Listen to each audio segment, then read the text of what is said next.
Can you give us a quick overview of Commonwealth, the work you do, your role? Absolutely. So first of all, it's just a real privilege to be here with so many people doing really important work across so many sectors. And I also appreciate this is the lunch hour, so I doubly appreciate you all for being here. So Commonwealth, we are a national nonprofit working in the United States, and our mission is financial security and opportunity for people living on low and moderate incomes, which we define as less than the median income. So that's really half of the population. And we do that work through innovation and partnerships, really trying to change the supply side of financial tools, workplace benefits, the things we need to build up basic financial security and be able to thrive. Extreme weather causes many harms. We've all seen it. You've called the financial impact a harm multiplier. How does that play out for individual workers? Appreciate the question, and I think I will feel better if I just own my agenda, so I'm going to start there and say very clearly, because I know when I'm sitting in those seats, I'm often listening, what is this person? And my agenda is pretty simple. It's to persuade all of us that thinking about worker and household financial well-being belongs as part of the sustainability conversation. And I see some nodding heads, which I appreciate very much as a speaker, but to tease that out a little bit, my perception is, first of all, what is the mechanism by which we create a more sustainable world? Well, it's people, right? It's people being able to do discrete things in their lives. And what is the purpose of why we care about sustainability and making a more climate resilient planet? It's because we want people to live better lives. And both of those issues are directly related to the financial stress we carry and the financial well-being of households, right? We can't expect people, we know this from Maslow and hierarchy of needs, right? We can't expect people to do hard things that take long focus into the future, like more sustainable practices, when they are carrying around intense near-term pain around their finances. And we know that when households have that greater financial security, when they're sitting on a buffer of some funds, when they have some hope that they'll build wealth over time, when they're just not honestly freaked out about their finances on a regular basis, they're much better off, right? Which is the goal of the sustainability work. So I'm a numbers guy. I hope some of you are numbers people. One of the things that I bring today is that we've had a chance in our shop to do some national research with people living on low and moderate income. So again, that's in this survey work between $30,000 and $80,000 of income. By the way, $80,000 is right about the median household income today in the United States. And we went out and we talked to workers between the ages of 18 and 65, so the full spectrum, part-time, full-time workers, representative across the country, lots of different geographies and so on. And we really wanted to find out how much does this population that is our core mission now for the last 25 years, how much do they feel the impact of extreme weather and unexpected weather? And we were deliberate in using that phrasing so we wouldn't necessarily get caught up in whatever the associations are with the word climate change. And it was staggering. We had 93% of respondents. When was the last time you heard a 90+% response to any survey? At least in the US, that's a pretty unusual finding. 93% of survey respondents said they have experienced extreme or unusual weather in their area. But to me, even more startling is that 82% said the frequency and the severity of these extreme and unusual weather events is going up. And I think that's especially remarkable when we hear so much in this country about climate being a divisive issue and people don't necessarily agree, and yet 4 out of 5, when you ask it the right way, will say, well, yeah, this is happening more often and it's getting worse, right? Because of our interest, we also asked them whether this was having an impact on their work life. Just under half said, yes, this is impacting how I show up at work, what my work experience is. And this one I think is just staggering. 46% of this population nationally told us that they are not confident they could recover financially from an extreme weather or unusual weather event. And I just let that sit in, right? There's roughly a 1 in 2 chance nationally that the same people who are saying this is happening more often, it's happening in a more severe way, are also carrying around the sense that they may not be able to recover from the next event like this financially. So I think that kind of data helps bring into focus why this matters to people. Even though I am a data guy, I've also learned over the years sometimes it's helpful to put a face on what this all means. So I just want to, by way of illustration, imagine that you are a retail worker or a food services worker in one of the parts of our country that is seeing more frequent hurricanes and tropical storms and so forth. Well, what does it mean when those events happen? It means two things hit you at once. First of all, your income is disrupted. And I often pause to remind myself, I'm very lucky, I'm salaried. Anybody in the room on salary versus paid by the hour? The majority of people in this country, the overwhelming majority, remember, if they don't work, whatever the cause, they do not get a paycheck. So when those events happen, their income is disrupted. And the second thing that happens, again, common sense, their stuff gets damaged, right? So in our survey, 1 in 5 said their home has been damaged as a result of extreme or unusual weather. 11% said their car has been damaged. And generally speaking, the less income you have, the less resources, the more vulnerable your home, your car is, the less likely you are to have full insurance. So again, that retail worker, that food services worker, this is what it means. It means their income is threatened, and it means their stuff they own is getting harmed. But it's not just these events, these things that we're all used to thinking about, the hurricanes and the dramatic events that get the news coverage. Think about a construction worker in the Sun Belt, right? The number of days that person can't go to work because it's just too hot and they know it's not healthy or their work site is shut down are going up. And so for that person, not only is their income being affected, but they can't predict their income. They're already working a job that gets paid, by the hour or by the job, but now there's this new factor that in an ever increasing way, there are days where they just can't go to work. So to bring it full circle back to the question, why do we see it as the harm multiplier? I hope that it's a reasonably, kind of sensible intuition that our physical health and our mental health and our financial health, they're all connected, right? But here's the thing, when you have an extreme weather event, an unusual weather event, often the very first thing, the very first result that people feel is in their finances. It's what I just described with the restaurant worker or the construction worker. And then it trickles down, right? When you have that financial event and you know you're not going to make the money this month that you expected, now you have the anxiety that comes from that, the mental health impact. And of course, that has an impact on our physical health. So all of these things are important, but we have a point of view that the finances are the through line, are the thing that often magnifies, triggers, and accompanies all the other kinds of harm that result from climate events and ultimately from the lack of sustainability. So we touched on some examples there, but let's talk about vulnerability. What types of workers are seeing the greatest climate impacts economically? And how does that vary across demographic lines? I very much appreciate that question, and I guess I'll just sort of lead with the bottom line, and then I'll back it up with some things. What we have seen is that climate action and equity are interrelated, that they are part of the same puzzle. And so again, because we have some fresh data, I'll give you some facts about that. First of all, I hope you take from my last comments that low and moderate income households, people living on less than the median income, are heavily impacted by climate events. And it's just a fact that those households under the median are disproportionately women, they are disproportionately Black, and they are disproportionately Latin. So we're automatically talking about a disproportionate impact on some households. We also know that although we saw overwhelming, almost everybody in our survey said they are experiencing these increased extreme and unusual weather events, the impact does seem to vary by race.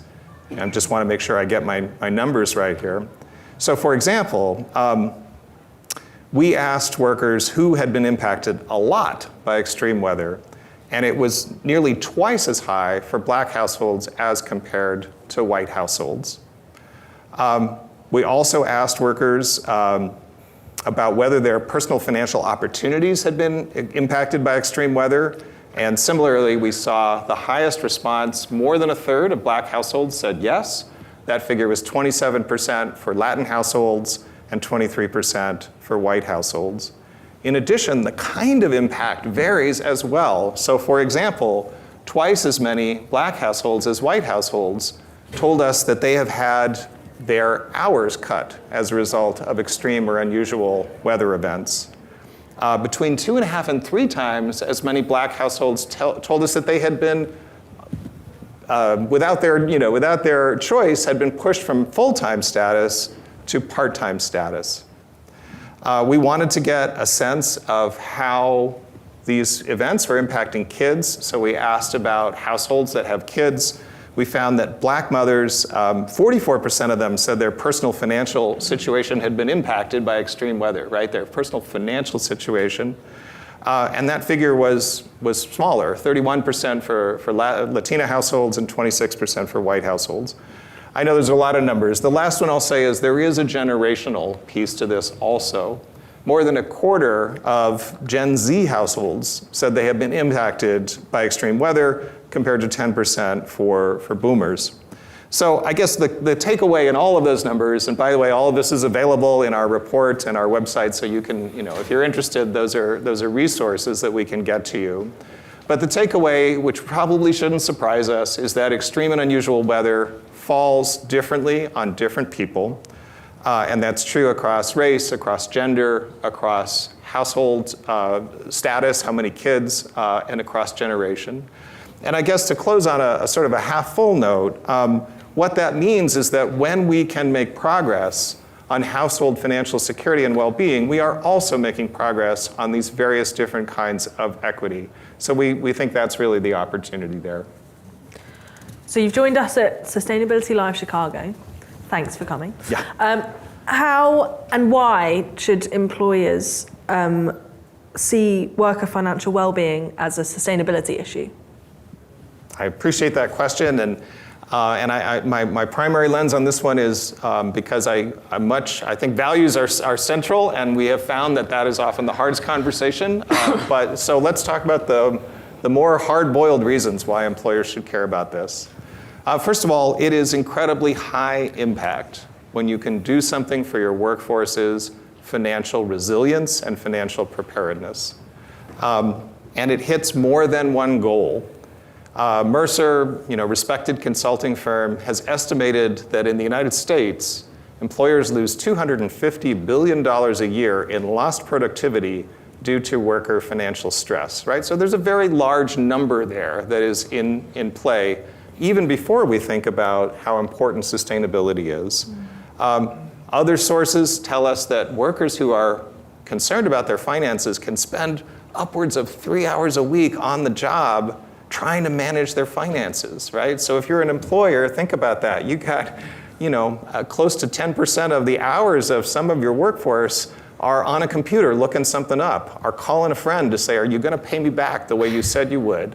Are calling their mother-in-law to ask if they can help out because the car broke down, they need someone to pick up the kids, all of these things. And I guess to me, this is a simple intuition. Anybody a parent in the audience?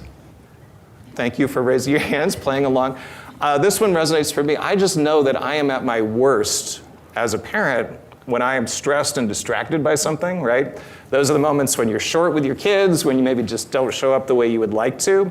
And I think that's a great analogy for what happens to workers in the workplace when they're carrying this financial stress. So why should you care? Because it's high impact, and there's a chance to do right by your bottom line and also do right by workers. The second reason you should care is my perception in this community is sometimes the sustainability work can feel overwhelming or abstract or long-term. This is immediately actionable. If you are an employer or you know somebody who works in your HR department, I promise you there are things you can do starting next week, starting next month, and certainly starting next year that will immediately yield results for your workforce. And the last thing I would say is that actions you take that impact your entire workforce are inherently visible. They are a fantastic opportunity for leadership. We held a conversation about this last year, I think, in our organization. We had a wonderful representative of Walmart who could speak incredibly eloquently about the wide range of things, sensible things, that Walmart is doing. One that comes to mind is that, when a certain location was impacted by extreme weather, they had done the forethought to make it easy for the workforce to transfer to other nearby locations, therefore keeping their income going, therefore keeping them part of the workforce and connected to Walmart. So that's just one example, but when you do those things, right, everybody in your workforce is aware, everybody in your community sees it, so there's a real opportunity to be a leader on something concrete. Amazing. I do feel like after this you might have people coming up and saying, okay, so what are those things I can do tomorrow? What are those things I can do next week? Employee benefit programs, how many of them are there now that support sustainability, climate resilience, that are available now, today? Yes, and I appreciate that question too. I will say that I'll focus my answer to that primarily on prevention. There are a lot of great things that our employers are doing today in response to climate events. Fully support that. That's just a less, that's a very better developed area, emergency response funds and the like. But if we put on our prevention hats, the first thing that is, shovel ready, to use a phrase that we heard several years back in policy conversations, is around emergency savings. This is, in our world, this is the Swiss Army knife of financial security. And it's really simple, right? But having even a few $100s in an account ready to go is the thing that is the most versatile, rapid response, cost-effective, and honestly dignified tool that people can have at their disposal when they can't go to work because it's too hot, or when their hours are cut, all of the things that happen. And what we've seen over the last 5+ years is that employers are now playing a much more central role in helping workers build up that cushion of cash. Thanks to federal policy change in the US in 2022, something called the Secure Act, employers can now integrate short-term savings, emergency savings, into their retirement plans. They can automatically enroll workers into that if they wish to. And there are a variety of tools that work outside of retirement plans. So there's really, and I would just say, if you're not living a very stressed financial life, it might seem like, well, just go and open a bank account. How hard is it? Put a few $100s aside. But I promise you that the mere fact that employers prioritize this and present a solution that is linked to payroll deduction and they normalize it is an enormous value to a lot of people who carry around a sense that it would be a good idea to have that cash cushion, but just struggle to actually get it done. So that is number one, first and foremost. The second thing that we see over and over again is most of us are carrying some kind of legacy of our financial past in the form of debt. And that, there are lots of different kinds. One that I'll just say a few words about is student debt. I want to make sure I got this right. Yeah, I looked it up. 43 million households in the US are carrying student debt with an average balance of $38,000, which can equate to as much as $500 a month in payments. So you think about that and trying to be financially resilient, trying to be ready when those extreme weather events happen, that millstone around our financial neck is a real impediment. So here again, employers have new tools at their disposal. That same legislation I spoke about a moment ago, for the first time, is allowing employers, for example, to say, keep paying your student loan, you have to do that, and we will match that student loan payment as if you put it into our retirement plan, so we will also help you prepare for the future. That kind of message, that kind of signal to workers helps them stay the course on paying that debt. And if that's not right for employers, simply helping workers, and there are tools that allow employers to do this effectively, to navigate the very confusing landscape of public programs designed to help people manage their student loan payments, just helping them to understand that, navigate that, is a huge value add. Some employers are also able to contribute. So that's one narrow example, but we want to focus on the immediate liquidity, that emergency savings. We want to help workers deal with the past. And I guess the last thing I would say is that there's an element of creativity here. I was at a conference recently.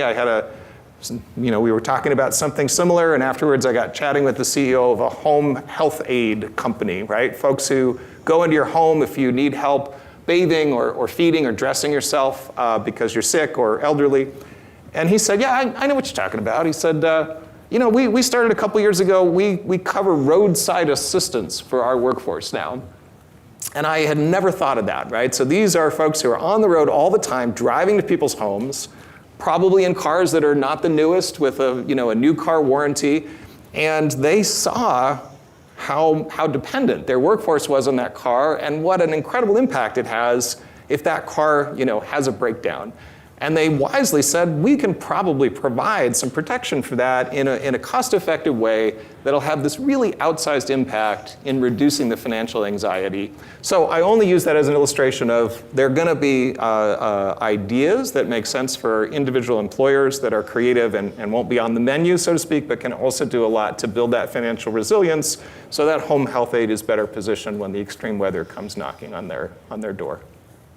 It's so interesting as well to see that companies like that taking such a specific approach to what their workers need and what will be able to actually alleviate stress for them in particular, because that might not work for another company, right? Exactly. Let's talk action before we sort of wrap up, because I'm conscious we're coming to the end of our time. Which programs are more aspirational? And we're a big fan of actionable insights. What can everyone here do to affect change? Yeah, that's a great place to take the conversation. I mean, all of us, I'm going to guess, I won't make you raise your hands, but all of us work in organizations that, we may not work in HR, but we know the people who do, or we have access to them.